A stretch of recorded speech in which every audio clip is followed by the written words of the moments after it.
إن الحمد لله نحمده ونستعينه ونستغفره ونؤمن به ونتوكل عليه ونعوذ بالله من شرور أنفسنا ومن سيئات أعمالنا من يهده الله فلا مضل له ومن يضلله فلا هادي له وأشهد أن لا إله إلا الله وحده لا شريك له وأشهد أن محمدًا عبده ورسوله يا أيها الذين آمنوا اتقوا الله حق تقاته ولا تموتن إلا وأنتم مسلمون يا أيها الناس اتقوا ربكم الذي خلقكم من نفس واحدة وخلق منها زوجها وبث منهما رجالا كثيرا ونساء واتقوا الله الذي تساءلون به والأرحام إن الله كان عليكم رقيبا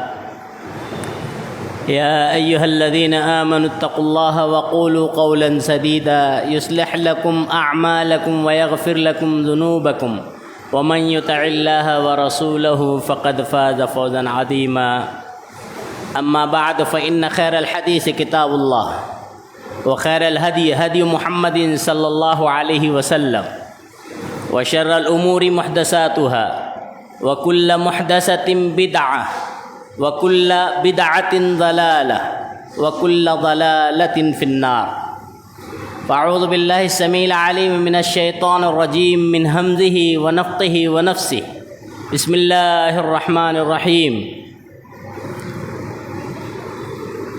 ولله على الناس حج البيت من استطاع إليه سبيلا ومن كفر فإن الله غني عن العالمين وقال تعالى بسم الله الرحمن الرحيم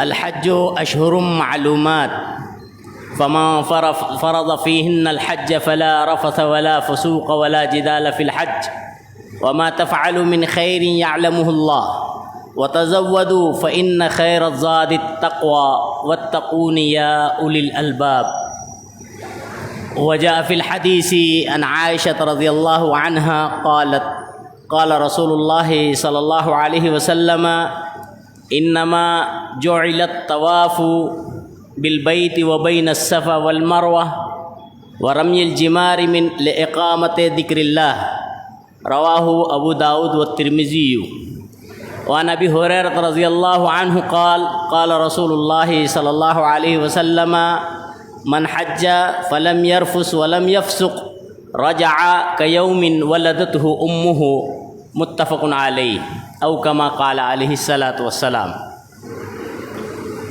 حاضرین جمعہ، نوجوان دوستو، بزرگان دین، خواتین ملت، پردہ نشی ماؤں بہنوں، دیگر معزز و محترم حاضرین و سامعین جمعہ، اس وقت خطبہ مسنونہ کے بعد سورہ بقرہ اور سورہ آل عمران کی آیتوں اور ان کے ٹکڑوں کو پڑھا گیا، اور دو روایت جو ایک ابو داؤد اور ترمذی کی ہے، دوسری متفق علیہ یعنی بخاری اور مسلم کی ہے، آپ حضرات کے گوش گزار کی گئی۔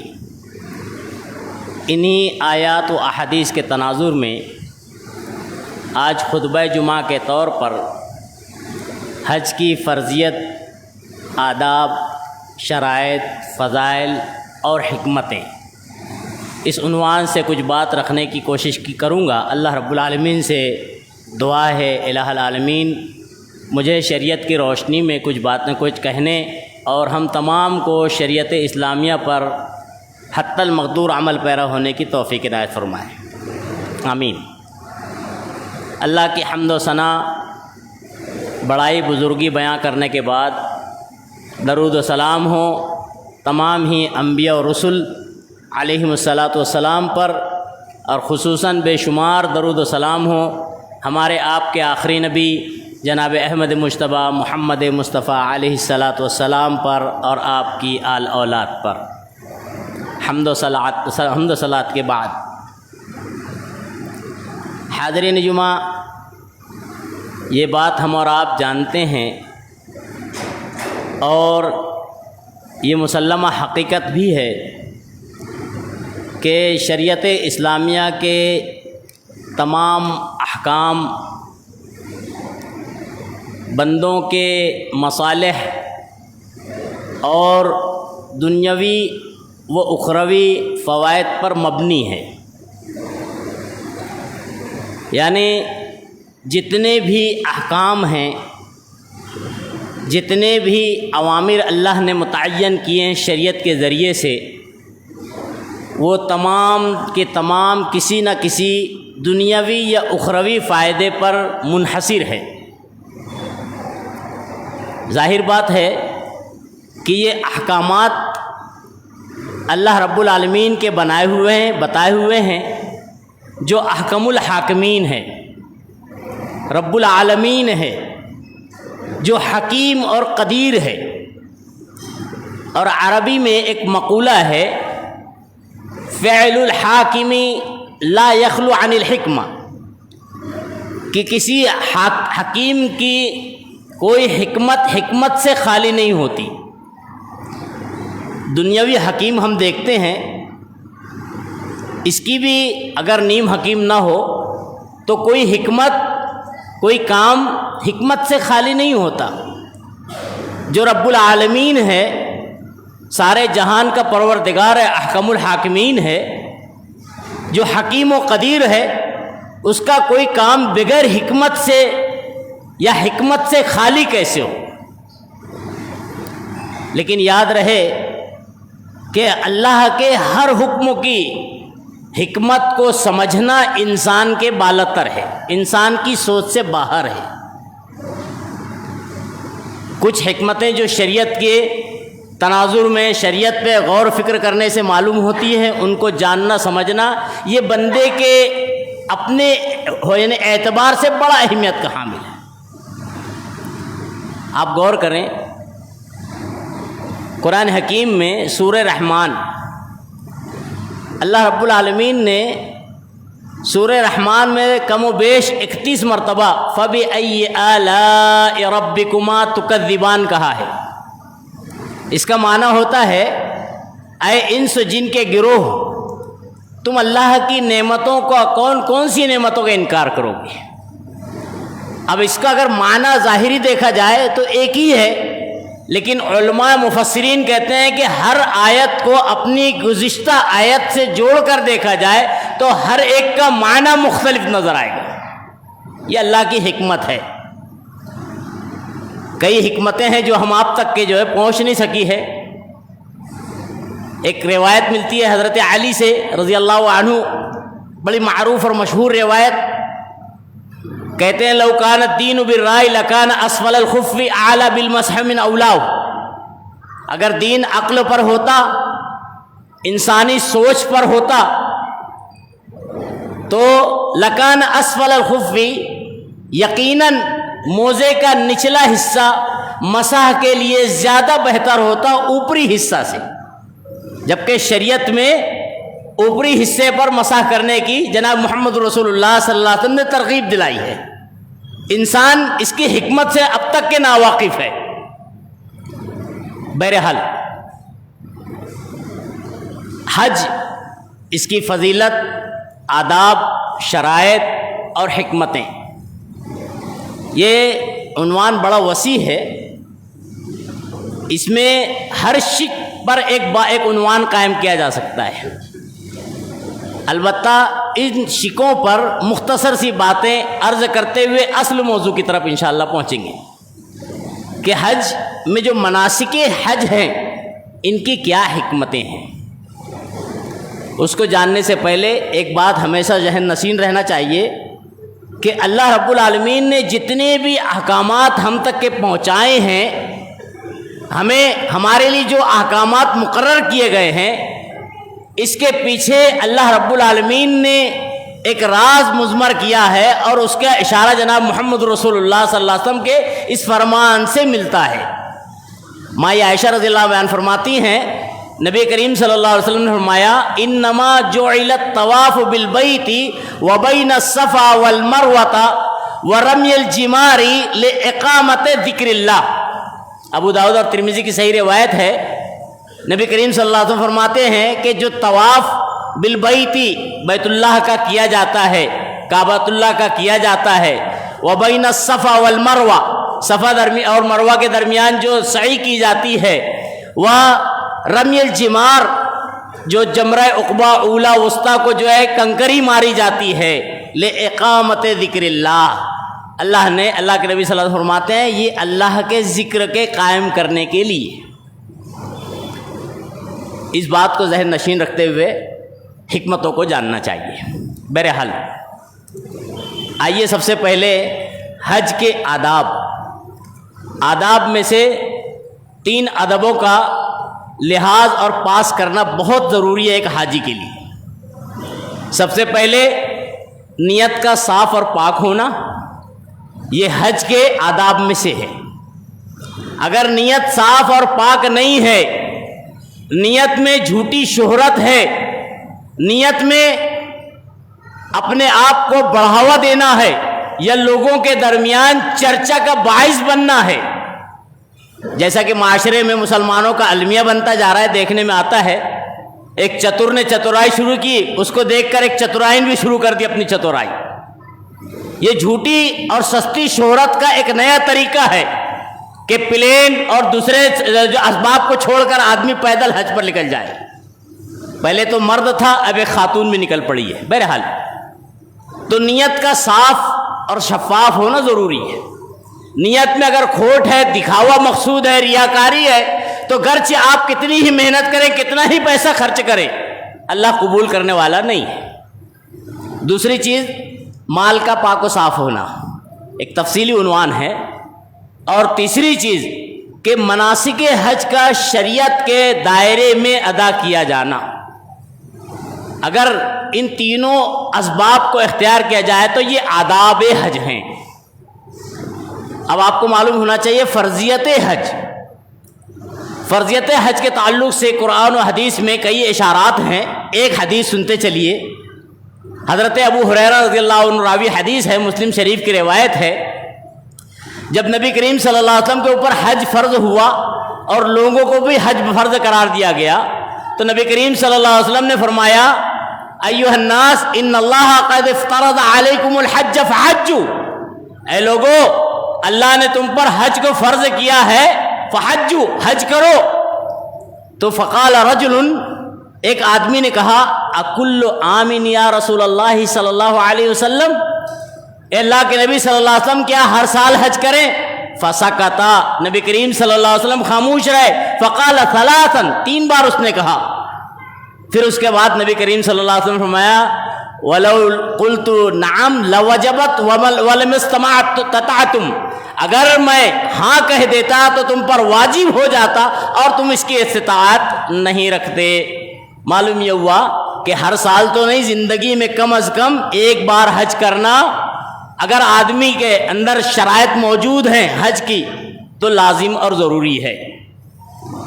اب شرائط کیا ہیں؟ شرائط آپ جانتے ہیں، پہلی شرط ہے حاجی کا مومن اور مسلمان ہونا، یہ بہت اہم شرط ہے۔ حدیث آپ نے بارہا سنی ہوگی، بنی الاسلام علی 5، اسلام کی بنیاد 5 چیزوں پر قائم اور دائم ہے۔ اس میں نبی کریم صلی اللہ علیہ وسلم نے کہا سب سے پہلے کلمہ شہادتین، شہادت اللہ الہ الا اللہ وان محمدً عبدہ ورسولہ، یہ تسلیم کرنا۔ اس کے بعد دیگر واجبات مرتب ہیں۔ اگر آدمی لا الہ الا اللہ محمد رسول اللہ کی گواہی نہیں دیتا ہے تو نماز، روزہ، ذکر، اذکار اور دیگر عبادتیں اس کے دنیاوی فائدے مند تو ہو سکتی ہے، آخرت میں فائدے مند نہیں ہو۔ اس کی ایک موٹی مثال حدیث سے ملتی ہے۔ حضرت معاذ ابن جبل کو نبی کریم صلی اللہ علیہ وسلم نے دعوت و تبلیغ کے غرض سے یمن بھیجا تھا۔ آپ کو معلوم ہونا چاہیے، درمیان میں بتا دوں کہ نبی کریم صلی اللہ علیہ وسلم نے دعوت و تبلیغ کے لیے کوئی قافلہ نہیں بھیجا تھا، بلکہ حضرت معاذ ابن جبل کو بھیجا تھا، جو ایک صاحب علم و بصیرت تھے، یعنی دیگر صحابہ کے مقابلے میں ان کو علم و بصیرت زیادہ حاصل تھا۔ تب ان کو نبی صلی اللہ علیہ وسلم نے بھیجا، اور بھیجنے کے بعد نبی کریم صلی اللہ علیہ وسلم نے کیا کہا؟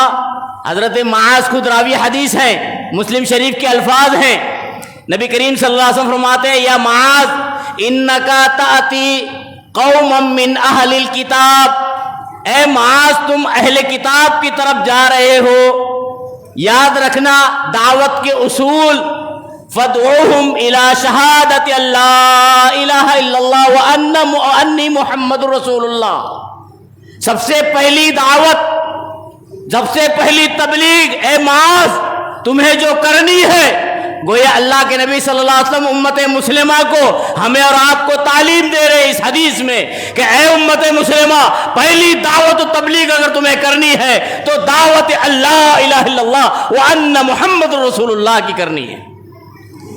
آپ حدیث کا مطالعہ کریں نا، امت حدیث سے ناواقف ہیں بہرحال اللہ ماشاء اللہ۔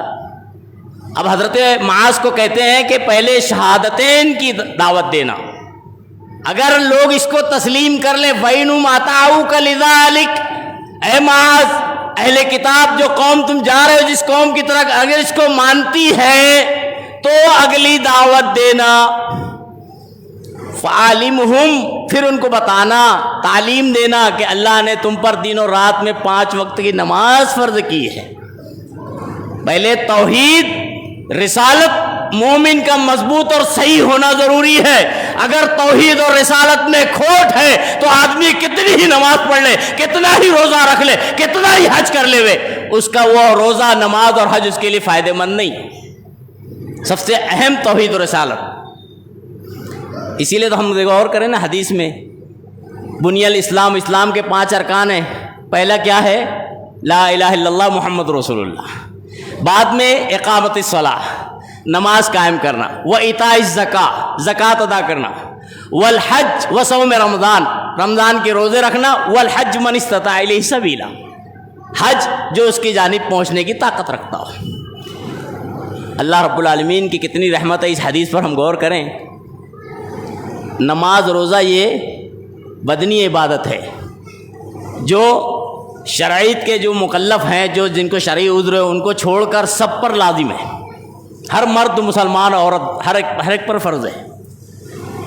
لیکن جب آتی ہے بات زکوٰۃ کی تو شریعت میں اللہ رب العالمین نے اپنی رحمت سے صاحب نصاب کو مقرر کیا ہے، ہر مسلمان کی ذمہ داری نہیں۔ بات جب آتی ہے حج کی، من استطاع الیہ سبیلا کی شرط تو شریعت میں رکھی گئی ہے۔ سورہ آل عمران سورہ نمبر 3 آیت نمبر 97 میں اللہ رب العالمین فرماتا ہے کہ من استطاع الیہ سبیلا، جو تم میں طاقت رکھتا ہے حج کرنے کی وہ چاہیے کہ حج پر جائے۔ من استطاع الیہ سبیلا، طاقت رکھنا ضروری ہے۔ اب یہ فرضیت میں آتا ہے کیا کیا شرائط ہیں، اس میں سے ایک شرط ہے ایمان اور اسلام، دوسری شرط یہ ہے کہ آدمی بالغ ہو، یعنی بچے پر فرض نہیں ہے۔ اس کی کئی مثالیں ملتی ہیں، اگر کوئی بچہ بچپن میں حج کر لے تو اس کے والدین کرا لیتے تو یہ اس کے والدین اور بچے کے لیے فائدہ مند ہو سکتا ہے۔ بچہ جب بالغ ہو تو اس کی اوپر فرضیت لازم ہے، صاحب استطاعت ہے تو بڑا ہونے کے بعد حج کرے۔ کئی مثالیں ہیں۔ خثعم نامی قبیلے کی ایک خاتون نبی کریم صلی اللہ علیہ وسلم کے سامنے ایک بچے کو اٹھا کر کہتی ہے اللہ کے نبی صلی اللہ علیہ وسلم الہذا حج، کیا اس بچے کا بھی حج ہے؟ تو نبی کریم صلی اللہ علیہ وسلم فرماتے ہیں نعم ولک اجر، حج تو ہے لیکن تجھے اجر ملے گا۔ معلوم یہ ہوا کہ بچہ بھی حج کر سکتا ہے، البتہ فرضیت ختم نہیں ہوتی ہے، بڑا بالغ ہونے کے بعد اس کے اوپر حج فرض ہوتا ہے اگر استطاعت رکھتا ہے۔ تو فرضیت میں پہلی چیز ایمان، دوسرے بلوغت، تیسری چیز جو شرط ہے وہ یہ ہے کہ آدمی جو ہے عقل مند ہو، عاقل ہو۔ مجنون پر شریعت نے حج کو یا دیگر عبادات کو فرض نہیں کیا ہے، مجنون غیر مکلف ہے۔ نبی کریم صلی اللہ علیہ وسلم کی مشہور حدیث ہے رفع القلم عن ثلاث، 3 لوگوں پر سے قلم اٹھا لی گئی ہے، مرفوع القلم ہے، ان کا حساب کتاب نہیں ہے، اس میں سے ایک بچہ بھی ہے جب تک کہ بالغ نہ ہو جائے، یعنی حاجی کا عاقل و بالغ ہونا بھی شرط ہے۔ چوتھی شرط، اس کے اندر بھی 2-3 شرطیں مضمر ہیں۔ استطاعت، قرآن میں اللہ نے کہا ہے من استطاع الیہ سبیلا، نبی کریم صلی اللہ علیہ وسلم نے بھی ارکان اسلام میں حج کی جب بات کہی تو آپ نے اس میں لایا والحج من استطاع الیہ سبیلا، جو اس تک جانے کی طاقت رکھتا ہو۔ طاقت سے مراد دو قسم کی طاقت ہے۔ پہلی طاقت جسمانی قوت ہو، مجبور اور معذور اور کمزور لاغر نہ ہو۔ اگر مجبور معذور اور لاغر ہے اور خود حج نہیں کر سکتا ہے لیکن پیسے میں طاقت و قوت ہے تو اپنی جانب سے کسی حاجی کو نیابت کے طور پہ بھیجے، نائب بنا کر بھیجے۔ اس کی کئی مثالوں میں سے ایک مثال، اللہ کے نبی صلی اللہ علیہ وسلم حج کر رہے ہیں، حج کے درمیان ایک شخص کہتا ہے، ایک صحابی رسول آواز دیتے ہیں لبیک اللہم لبیک لبیک عن شبرمۃ لبیک، کہ اللہ حاضر ہوں، تیرے لیے حاضر ہوں، اللہ لبیک عن شبرمہ، شبرمہ کی طرف سے جو ہے لبیک۔ جناب محمد رسول اللہ صلی اللہ علیہ وسلم پوچھتے ہیں کہ شبرمہ کون؟ تو صحابی کہتے ہیں ایک روایت میں میرا بھائی، ایک روایت میں میرے رشتہ دار یا میرا بھائی ہے۔ نبی کریم صلی اللہ علیہ وسلم نے فرمایا کیا تم نے حج کیا؟ اس نے کہا نہیں۔ تو نبی کریم صلی اللہ علیہ وسلم نے فرمایا حج عنک وعنہ، اپنی طرف سے پہلے حج کر پھر اس کی طرف سے حج کر۔ معلوم یہ ہوا کہ اگر کوئی آدمی صاحب مال ہے، استطاعت رکھتا ہے، پہنچ نہیں پا رہا ہے، معذور ہے، کمزور ہے، لاغر ہے، تو اپنی نیابت میں کسی حاجی کو بھیجے، یعنی پہلے سے اس نے حج کیا ہوا ہو اور پھر وہ نیابت میں جا کر حج کرے۔ اس سے ایک چیز سمجھ میں آتا ہے کہ اگر بیٹا پہنچ رہا ہے، والد نہیں حج کر پائے، اب بیٹا حاجی ہے تو اپنے والد کی طرف سے حج کر سکتا ہے۔ بہرحال ایک یہ طاقت ہے۔ دوسری طاقت پیسے اور روپیوں کی ہے۔ اگر روپیے اور پیسے ہیں تو حج فرض ہے، روپیے اور پیسے نہیں ہیں تو حج فرض نہیں ہے۔ روپیے اور پیسوں میں بھی علماء نے شرائط رکھے ہیں، حلال کے ہی ہونا چاہیے، اگر حرام کا روپیہ ہے تو حج کر کے فائدہ نہیں ہے۔ اس کی ایک موٹی دلیل نبی کریم صلی اللہ علیہ وسلم کا معروف فرمان ہے، ایک آدمی ہے، پراگندہ بال ہے، بڑی حالت خراب ہے، اللہ کے سامنے ہاتھ اٹھا رہا ہے، گڑ گڑا کے رو کے دعا کر رہا ہے پروردگار سے۔ اللہ کے نبی صلی اللہ علیہ وسلم فرماتے ہیں اس کی دعا کیسے قبول ہوگی؟ اکلو حرام، اس کا کھانا حرام، بیٹھنا حرام، کپڑا حرام، دعا نہیں قبول ہوگی۔ معلوم یہ ہوتا ہے عبادت میں حلال پیسوں کا ہونا ضروری ہے۔ دوسری یہ بات، اس میں سے ایک شرط یہ بھی استطاعت میں کہ راستے کا پرامن ہونا بھی ضروری ہے۔ اگر راستہ پرامن نہیں ہے، راستے میں تکالیف ہے تو حج کی فرضیت ختم ہو جاتی ہے۔ بہرحال ان تمام چیزوں سے، شرائط سے معلوم یہ ہوتا ہے کہ جو ٹرینڈ معاشرے کے اندر چل رہا ہے، خاص طور سے پیدل حج پر نکل جانے کا، یہ شریعت کے فرائض سے ہٹ کر ہے، شریعت کی عین مخالفت ہے۔ کیوں؟ کئی روایتوں سے مثال مل سکتی ہے، ایک دو دلیل دیتا ہوں۔ ایک مرتبہ اللہ کے نبی صلی اللہ علیہ وسلم کا گزر ہوا، دیکھا کہ کچھ لوگوں نے ایک شخص کو سایہ کیا ہوا ہے، ان کو ڈھانپ رہے ہیں۔ نبی کریم صلی اللہ علیہ وسلم قریب جا کر پوچھتے ہیں کہ کیا معاملہ ہے، یا دیگر صحابی سے کہتے ہیں پوچھو کیا معاملہ ہے۔ صحابی رسول جا کر معاملہ پوچھتے ہیں، دریافت کرتے ہیں تو معلوم ہوتا ہے کہ اس شخص نے جو ہے پیدل حج کرنے کی نیت کی ہے، اور اس کی تکلیف ہے، پیدل کی وجہ سے چل نہیں رہا، ہانپ رہا ہے، دھوپ کی شدت ہے، تمازت کی وجہ سے بیٹھا ہوا ہے، اور اسی لیے اس کو جو ہے سایہ کیا ہوا ہے۔ نبی کریم صلی اللہ علیہ وسلم نے فرمایا کہ اس کو کہو کہ سوار ہو جائے اور پیدل زبردستی حج نہ کرے۔ دوسری روایت اور سنیے، حضرت زینب رضی اللہ کے بارے کے تعلق سے جو ہے ایک رسی باندھی گئی تھی گھر میں۔ نبی کریم صلی اللہ علیہ وسلم نے پوچھا کہ یہ رسی کیوں بندھی ہوئی ہے؟ تو نبی کریم صلی اللہ علیہ وسلم کو بتایا کہ زینب عبادت کرتی ہے رضی اللہ عنہا، جب تھک جاتی ہے تو رسی پکڑ کر عبادت کرتی ہیں تاکہ گر نہ جائے۔ جناب محمد رسول اللہ صلی اللہ علیہ وسلم نے فرمایا رسی کھولو اور زینب کو کہو کہ جب تھک جائے تو آرام کرے، جب باہوش ہو تو عبادت کرے۔ شریعت میں بلا وجہ کے اپنے اوپر تکلیف ڈالنا یہ شریعت کا حصہ نہیں ہے، یہ معاشرے کے اندر ٹرینڈ چل گیا ہے۔ پہلے مردوں نے شروع کیا، اب عورتیں بھی اس کے پیچھے پیچھے چل پڑی ہے۔ جبکہ فرائض میں سے اگر دیکھا جائے تو ایک عورت کے لیے، خاتون اسلام کے لیے شرائط میں سے ایک شرط یہ بھی ہے کہ وہ ذو محرم، یعنی اس کے ساتھ محرم کوئی ہونا ضروری ہے۔ بغیر محرم کے اگر کوئی خاتون 3 دن کا سفر حج کرتی ہے، حج کے تعلق سے نبی صلی اللہ علیہ وسلم نے کہا ہے، ایسے تو عام بھی سفر نہیں کر سکتی ہے، لیکن اگر حج کے لیے 3 دن کا سفر کر رہی ہے اب بغیر محرم کے، نبی کریم صلی اللہ علیہ وسلم فرماتا ہے کہ اس کا سفر صحیح نہیں ہے۔ معلوم یہ ہوتا ہے کہ اگر عورت ہے، خاتون ہے، تو ایک شرط بڑھ جاتی ہے، ذو محرم کا ساتھ میں ہونا۔ بہرحال یہ شرائط اور یہ آداب اب آتے ہیں فضائل کی طرف. اختصار سے بتا دوں، وقت مختصر ہوتا ہے. فضائل اتنے زیادہ ہیں کہ اگر فضائل کی صرف تفصیل رکھی جائے تو مہینوں لگے. ایک اہم فضیلت جو جناب محمد رسول اللہ صلی اللہ علیہ وسلم نے حاجی کے تعلق سے کی ہے وہ یہ ہے، نبی کریم صلی اللہ علیہ وسلم فرماتے ہیں الحج المبرور لیس لہ جزاء الا الجنہ. حج مبرور یعنی مقبول حج لیس لہ الجزاء الا الجنہ، اس کا بدلہ سوائے جنت کے کچھ نہیں ہے. یعنی ایک آدمی اگر حج پہ پہنچا ہے، ایک حاجی حج پہ پہنچ گیا اور اس نے حج مبرور کر لیا، مقبول حج کر لیا، تو گویا وہ جنتی ہے. آپ کو معلوم ہونا چاہیے حج مبرور کی پہچان کیا ہے کہ بھائی ہاں حج مقبول تھا، حج مبرور تھا. جنت تو اس کی جزا ہے، طے بات ہے، لیکن حج مبرور ہی ہے. اس کی پہچان یہ ہے کہ آدمی میں تبدیلی آ جائے، یہ سب سے بڑی پہچان اور علامت ہے. لیکن تبدیلی کا معنی یہ نہیں ہے کہ صرف نام کی تبدیلی. آج ہمارے معاشرے کا المیہ امت مسلمہ کا کہ صرف نام کی تبدیلی کو سمجھتے ہیں کہ ہاں بس تبدیلی آ گئے. نہیں، کتنا بڑا المیہ ہے کہ ایک مثال دیتا ہوں. ایک حاجی صاحب حج کر آ گئے. اب اس کے بعد آنے کے بعد ان کو کسی نے دعوت دی، دعوت تام میں جانا تھا. اب رکا ان کے نام سے آیا تو اس کے اوپر حاجی نہیں لکھا ہوا تھا، جناب حاضری نہیں دی دعوت میں. کیوں؟ ارے میں حاجی ہوں، میرے نام کے آگے انہوں نے حاجی نہیں لکھا ہے. بس امت میں یہ تبدیلی باقی ہے. حج کرنے آنے کے بعد حاجی لکھنا ضروری امت نے سمجھ لیا ہے. حج کی اصل تبدیلی، حج مبرور کی نشانی یہ ہے کہ آدمی کے اندر تبدیلی آ جائے. یعنی پہلے نیکیوں کے ساتھ گناہ بھی کرتا تھا، اب گناہ سے اعتراض کرے بچے نہیں بھائی میں حاجی ہوں. پہلے اس کے مال کی کمائی میں حلال حرام دونوں مکس تھا، اب احتیاط کرے نہیں مجھے نہیں چلتا ہے، میں نے اللہ کے لیے حج کر لیا ہے. اس کے بڑی عظمت اور فضیلت ہے. پہلے بات کرتے وقت جو ہے گالی گلوچ بھی کرتا تھا، اب احتیاط کرے کہ نہیں میں حاجی ہوں. یہ حج مبرور کی اور اس کے علاوہ بھی کئی علامت اور پہچان ہے. بہرحال اس کی بڑی فضیلت ہے. نبی کریم صلی اللہ علیہ وسلم کی حدیث آپ نے سنی ہے، خطبہ مسنونہ میں نے پڑھی تھی. نبی کریم صلی اللہ علیہ وسلم سے راوی حدیث حضرت ابو ہریرہ روایت کرتے ہیں. نبی کریم صلی اللہ علیہ وسلم فرماتے ہیں من حج ولم یرفس ولم یفسق رجع کیوم ولدتہ امہ. کہ ایک آدمی اگر حج کرے اور حج میں لم یرفس ولم یفسق، کوئی رفس یعنی کوئی برائی نہ کرے، اس کی ایک تفصیل ہے.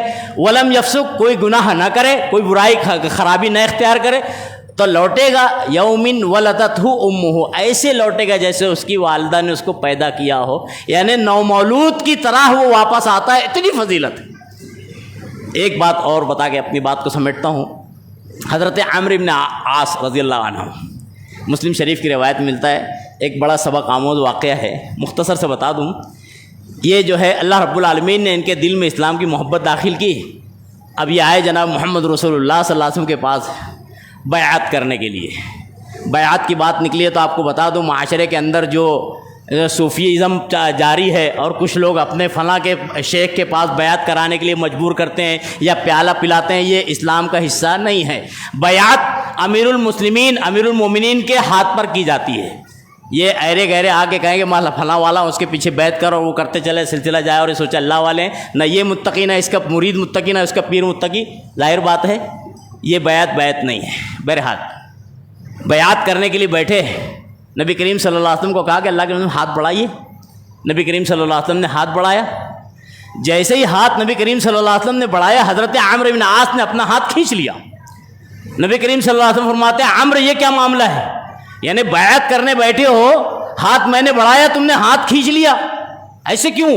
تو نبی کریم صلی اللہ علیہ وسلم سے حضرت عمرو بن عاص کہتے ہیں اللہ کے نبی ایک شرط پر بیعت کروں گا. بولے وہ کیا شرط ہے؟ تو حضرت عمرو بن عاص رضی اللہ کہتے ہیں اللہ کے نبی صاحب میں چاہتا ہوں کہ میری مغفرت ہو جائے، میرے پچھلے گناہ سب معاف ہو جائیں.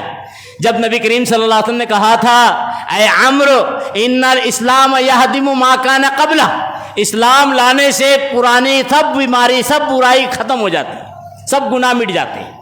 وَإِنَّ الْهِجْرَةَ تَهْدُمُ مَا كَانَ قَبْلَهَا، اور اسی طرح کا آدمی اگر ہجرت کرتا ہے اللہ کی رضا کے لیے، ایک ملک کو چھوڑ دیتا ہے دوسرے ملک چلا جاتا ہے، ایک شہر کو چھوڑ کے دوسرے شہر پہنچ جاتا ہے، اللہ کی رضا مقصود ہے، شریعت مقصود ہے، اعلیٰ کلمۃ الحق مقصود ہے، تو اللہ کے نبی فرماتا ہے تہدم ما کان قبلہا، ہجرت بھی اپنے پچھلے گناہ کو معاف کر دیتی ہے. اسی طرح والاسلام یہدم ما کان قبلہ، اور اسلام لانا بھی جو ہے اپنے پہلے تمام گناہوں کو معاف کر دیتا ہے۔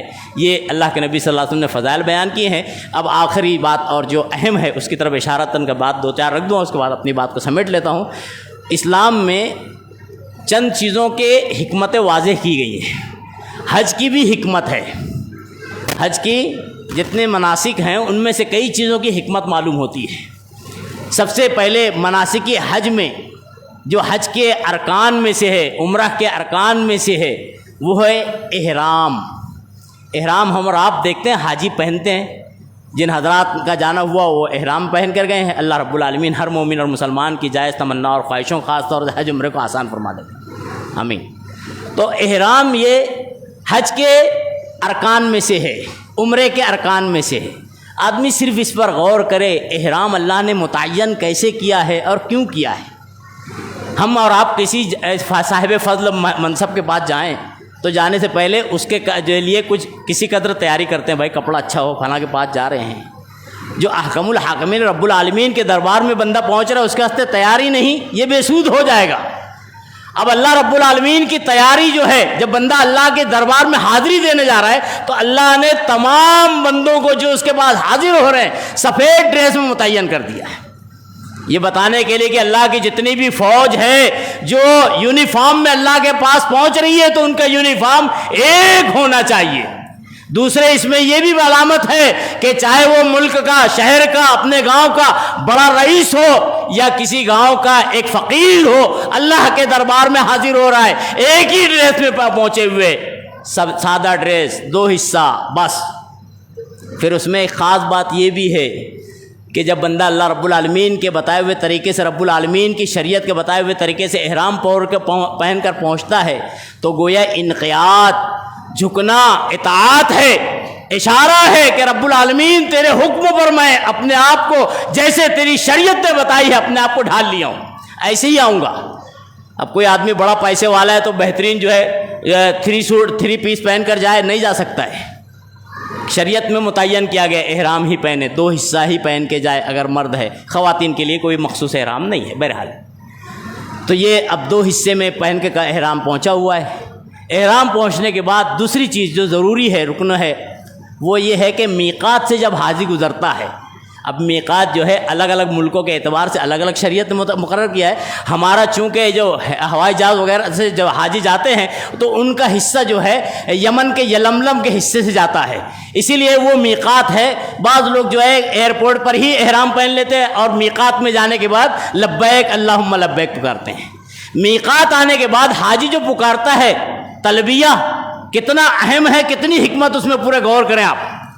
ہر حاجی پورے دنیا کا کہیں کا بھی ہے، گرچہ اس کی زبان ایسی ہے کہ دوسروں کو سمجھ ہی نہ آئے، ہے نا؟ ہمارے دنیا میں کئی ملک ایسے ہیں جن کی زبان ہم سمجھ نہیں سکتے ہیں، لیکن جب وہ احرام پہن لیا ہے، میقات پہ پہنچ رہا ہے تو لبیک اللہم لبیک ہی پکارے گا۔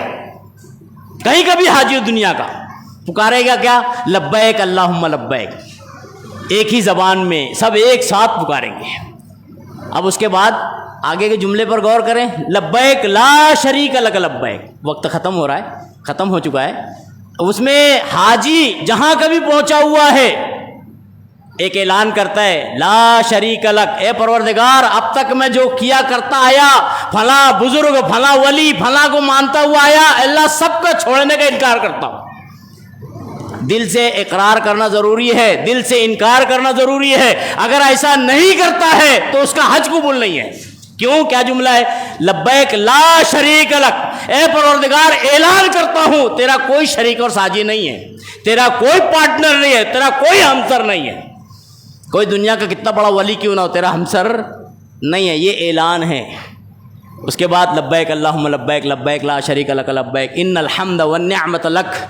ہر موڑ پہ اعلان کرتا بندہ، یہ جو میں کپڑا پہنا ہوں، جو چل رہا ہوں، پھر رہا ہوں، اے اللہ جو یہاں آیا ہوں سب تیری نعمت ہے پروردگار، تو ہی خالق حقیقی ہے، میں مخلوق ہوں، میں تیرا بندہ ہوں۔ یہ بندے کی عاجزی ظاہر کرنے کے لیے، انقیاد ظاہر کرنے کے لیے بندہ حج پہ پہنچتا ہے۔ اس لیے جو حاجی حج کرنے پہنچ رہے ہیں، جو جانے والے ہیں، ان کو کوشش کرنا چاہیے کہ اپنے حج میں اخلاص زیادہ سے زیادہ پیدا کریں۔ اخلاص کی علامت یہ ہے کہ چونکہ حج ایک عبادت ہے، عبادت کو جتنا چھپائیں اتنا بہتر ہے۔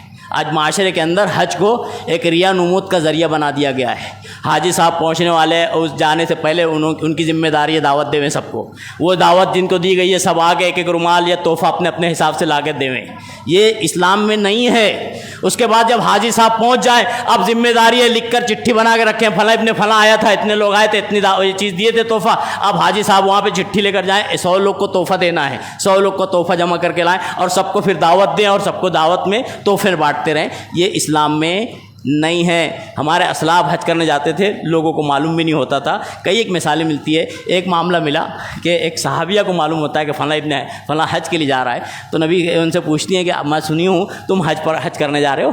بولے ہاں, بس میرے لیے دعا میں یاد رکھنا, میرے لیے میرے حق میں دعا کرنا. یہ ہے اصل کو چھوڑ کر امت جو ہے رسم و رواج میں پڑ گئی ہے. اور آپ کو معلوم ہونا چاہیے رسم و رواج دھیرے دھیرے شریعت کا حصہ بن جاتی ہے, اس لیے ہر رسم و رواج سے اپنے آپ کو بچانے کی کوشش کرنا چاہیے. اللہ رب العالمین سے دعا ہے الہ العالمین ہمیں جو معاشرے میں حجاج کے نام پہ رسم و رواج جاری ہے ان رسم و رواج سے بچنے والا بناوے. حج جیسی عبادت جو اہم عبادت ہے, اللہ جو ہے جو نہ کر سکے ہوں اللہ رب العالمین ان کو جو ہے طاقت و قوت اور استطاعت عطا فرما دے. اللہ رب العالمین جو کرنے کی جو عزم اور ارادے کیے ہوئے ہیں اللہ رب العالمین ان کے حجوں کو حج مبرور سے بدل دے. اللہ رب العالمین جو حج کرنے پہنچے اللہ رب العالمین ان حاجیوں کی حفاظت فرما لے. اللہ رب العالمین حج کی جو حکمتیں ہیں ان حکمتوں کو سمجھنے کے ساتھ ساتھ ان حکمتوں کے مطابق ہی حج کرنے اور عبادت کرنے کی توفیق عطا فرما دے. اللہ رب العالمین مسلمانان عالم پریشانی سے دوچار ہیں, اللہ رب العالمین مسلمانان عالم کی پریشانی کو راحت سے تبدیل فرما دے. اللہ رب العالمین اہل فلسطین پریشانی سے دوچار ہیں, اللہ رب العالمین ان کی غیبی امداد اور نصرت عطا فرما دے. اللہ رب العالمین ہم میں بھی جو پریشانی سے دوچار ہو اللہ رب العالمین اس کی پریشانی کو دور فرما دے. اللہ جو ہم میں رزق حلال کے تعلق سے پریشان ہو اللہ رب العالمین اس کے رزق حلال میں کشادگی عطا فرما دے. ہم میں کوئی ایسے والدین ہو جو اپنے اولاد کے رشتے کے تعلق سے پریشان ہو پروردگار عالم ان کی اولاد کے لیے بہتر سے بہتر رشتہ استوار فرما دے. اللہ رب العالمین ہم میں جو بیمار ہوں الہ العالمین انہیں شفائے کاملہ عاجلہ نصیب عطا فرما دے. اللہ رب العالمین ہم میں جو گزر گئے ہوں چھوٹے بڑے اللہ رب العالمین ان کی کروٹ مغفرت عطا فرما دے. اللہ جب تک ہمیں اس دنیا میں رکھے حقیقی دین اور ایمان پر قائم اور دائم رکھے اللہ ہمارا خاتمہ بھی حقیقی دین اور ایمان پر ہی فرما دے. آمین. اقول قولی ھذا واستغفر اللہ لی ولکم ولسائر المسلمین انہ تعالی جواد کریم بر رؤوف رحیم فاستغفروہ انہ هو الغفور الرحیم.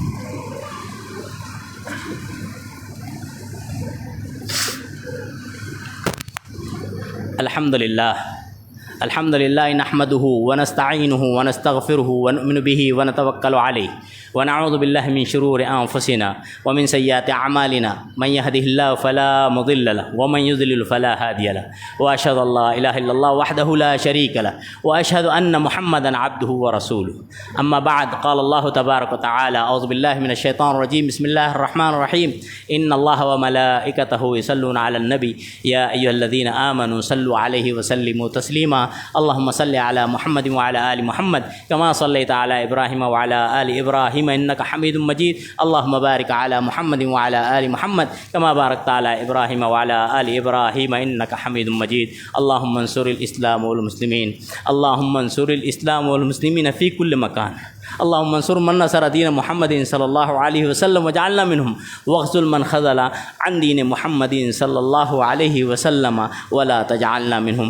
آمين. عباد الله رحمني ورحمكم الله إن الله يأمر بالعدل والإحسان وإيتاء ذي القربى وينهى عن الفحشاء والمنكر والبغي يعظكم لعلكم تذكرون. اذكروا الله يذكركم وادعوه يستجب لكم ولذكر الله تعالى أعلى وأولى وأجل وأتم.